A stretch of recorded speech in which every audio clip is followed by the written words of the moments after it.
Palakkad Kanjikode government higher secondary സ്കൂളിൽ വിദ്യാർത്ഥികളെ കായിക അധ്യാപകൻ ക്രൂരമായി മർദ്ദിച്ച സംഭവത്തിൽ നടപടിക്കൊരുങ്ങി ബാലാവകാശ കമ്മീഷൻ. അധ്യാപകൻ സിദ്ദിഖിനെതിരെ 6ാം ക്ലാസ് വിദ്യാർത്ഥികളാണ് പരാതി നൽകിയത്. PT പീരീഡിൽ കളിക്കാൻ പോയതിന്റെ പേരിൽ അധ്യാപകൻ മർദ്ദിച്ചു എന്നാണ് പരാതി. അംഗങ്ങൾ വിദ്യാർത്ഥികളിൽ നിന്ന് തെളിവെടുത്തു. Advocate B. Mohankumar, doctor F. Wilson, KK Shaju എന്നിവരടങ്ങിയ സംഘമാണ് സ്കൂൾ സന്ദർശിച്ചത്. ഞങ്ങൾ പത്രവാർത്തയുടെയും ദൃശ്യമാധ്യമങ്ങളിലെ വാർത്തകളുടെ അടിസ്ഥാനത്തിലാണ് ഈ സ്കൂളിൽ നിന്ന് സന്ദർശിച്ചത്. ഈ സ്കൂളിലുണ്ടായ ദൗർഭാഗ്യകരമായ സംഭവം നമ്മുടെ കേരളമൊട്ടാകെ ചർച്ച ചെയ്യപ്പെട്ടൊരു വിഷയം കൂടെയാണ്. ഞങ്ങൾ മനസ്സിലാക്കിയത് ഈ സ്കൂളിലെ 6 ക്ലാസ്സിൽ പഠിക്കുന്ന കുട്ടികളെ ഒരു അധ്യാപകൻ വളരെ മോശമായ രീതിയിൽ ഉപദ്രവിച്ചു എന്നുള്ളതാണ്. വടികൊണ്ട് അടിക്കപ്പെട്ടുവെന്നും കുട്ടികളെ മാനസികമായും ശാരീരികമായും തളർത്തി എന്നുള്ളതാണ് ഞങ്ങൾ കുട്ടികളിൽ നിന്നും മനസ്സിലാക്കപ്പെട്ടത്.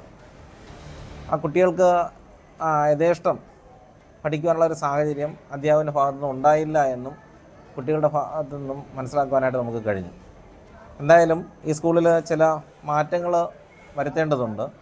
കുട്ടികളുടെ അവകാശങ്ങൾ സംരക്ഷിച്ചുകൊണ്ട് കുട്ടികൾക്ക് നൽകപ്പെടുന്ന ഫ്രീ ആൻഡ് കമ്പൽസറി എഡ്യൂക്കേഷൻ, ഭരണഘടന ഉറപ്പ് നൽകുന്ന ആ വിദ്യാഭ്യാസം അത് യഥേഷ്ടം കിട്ടുന്ന രീതിയിലേക്ക് കുട്ടികളെ പഠിപ്പിക്കുന്ന അധ്യാപകരായി ചില അധ്യാപകരെങ്കിലും മാറേണ്ടതുണ്ട് എന്ന് ഞങ്ങൾ കുട്ടികളുടെ സംവാദത്തിൽ നിന്ന് നമുക്ക് മനസ്സിലാക്കാനായിട്ട് കഴിഞ്ഞു.